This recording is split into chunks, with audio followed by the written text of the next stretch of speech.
মনে হচ্ছে ওনার কষ্ট আবার শুরু হয়েছে।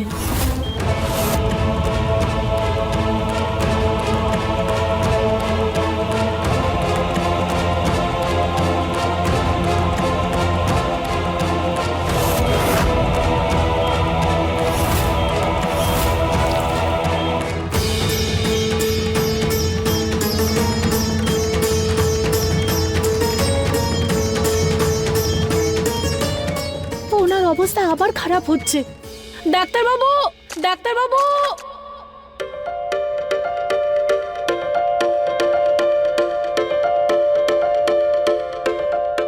ওফ, ডিউটি কল। ভালো তো তোমাকেও বাসি, আবার ডিউটিকেও। চলো।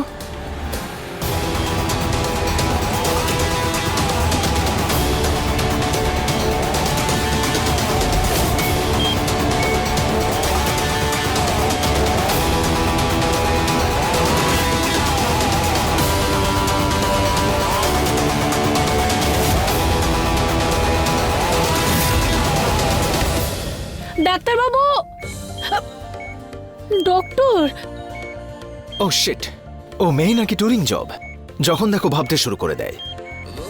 সরি ডার্লিং, আমার ঠোঁট পর্যন্ত পৌঁছানোর জন্য তোমায় অপেক্ষা করতে হবে। আসলে কি জানো, পেশেন্টকে ভালোবাসা প্রায়োরিটি। ডাক্তারবাবু, ওনার অবস্থা আবার খারাপ হচ্ছে। আমি ওনাকে ইঞ্জেকশনও দিয়েছি, কিন্তু ওনার কষ্ট কমছেই না। তুমি লজিক লাগিয়েছো, ম্যাজিক দেখবে? হ্যাঁ। এসো। আসলে কি জানো তো, লাইফে যখন লজিক ফেল হয়ে যায়, ম্যাজিক কাজে আসে।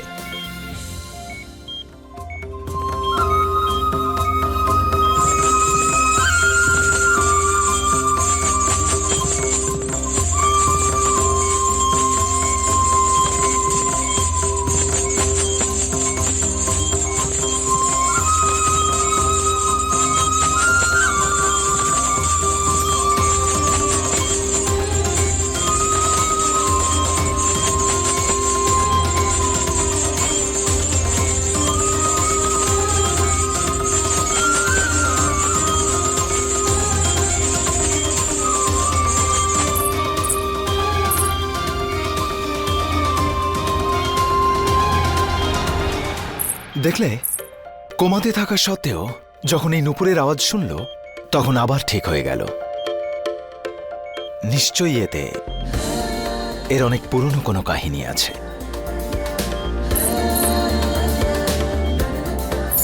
দেখলে তো কেমন লাগলো আমার ম্যাজিক, কৃতি?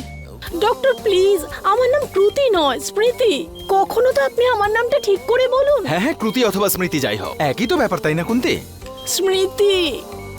ঠিক আছে ঠিক আছে। আচ্ছা ডাক্তারবাবু, আজকে আমি বাড়িতে তাড়াতাড়ি যাব। ওই কি জানেন তো, আজকে একাদশী। আমি আমার স্বামীর দীর্ঘায়ুর জন্য ব্রত রেখেছি। তুমি তো খুব পতিব্রতা সাবিত্রী। স্মৃতি।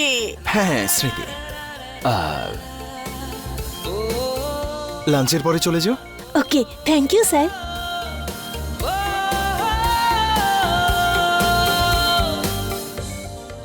স্বামীর দীর্ঘায়ুর কথা শুনে এই মেয়েটার জ্ঞান ফিরে আসছে। আরে দৃষ্টি,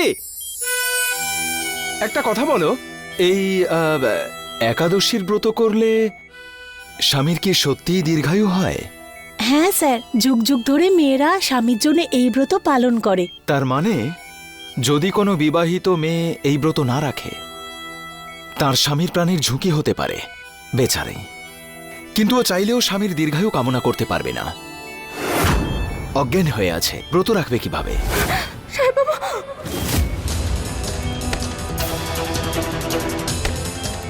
আরে সাবধানে সাবধানে।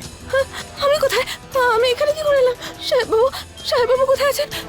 আমাকে সাহেববাবুর কাছে যেতে হবে এক্ষুনি। সাহেববাবু, সাবধানে সাবধানে সাবধানে।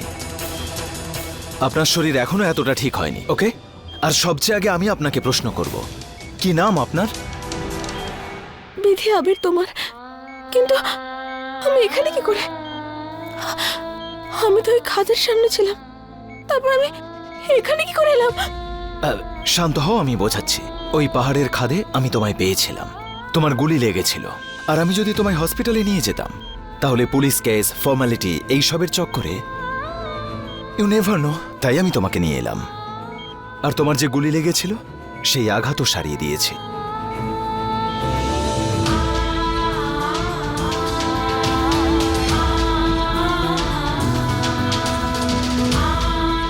আজ পর্যন্ত আমি শুধু শুনেছিলাম, কিন্তু আজকে আমার বিশ্বাস হয়ে গেছে যে লোকেরা যখন বলে যে ডাক্তার হলো ভগবানের আরেক রূপ, একদম ঠিক কথা বলে।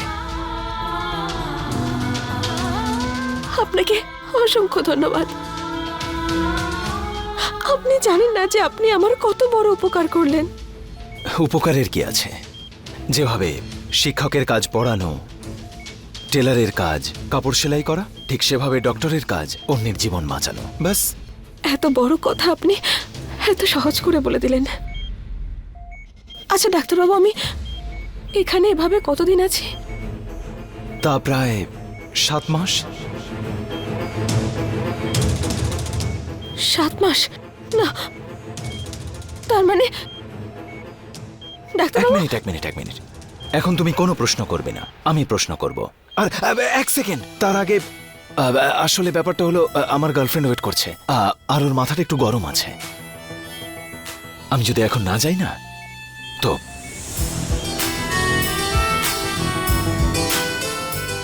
রেগে যাবে ও।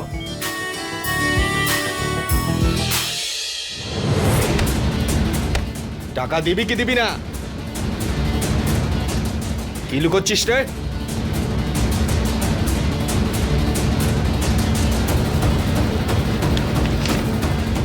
সরকারকে ট্যাক্স দিবি আর আমাকে আমার ট্যাক্সটা দিবি না, তাই তো?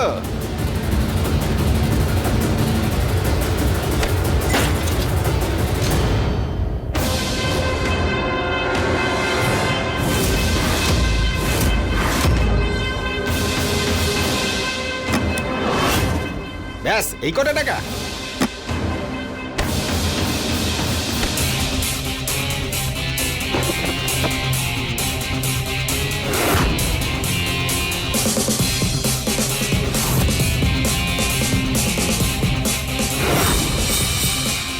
তাড়াতাড়ি টাকা বের কর। আরে এগুলো কি দিচ্ছিস, খুচরো টাকা? আমাকে ভিখারি ভেবেছিস নাকি? ভিখারি না তো কি বলবো, কারো কষ্টের টাকা ছিনিয়ে নিতে চাইছিস?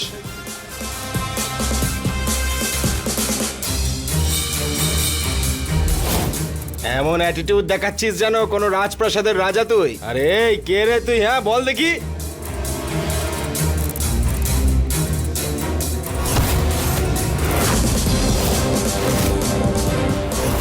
কিছু প্রশ্নের উত্তর কথায় নয়, কাজে দিতে হয় রে।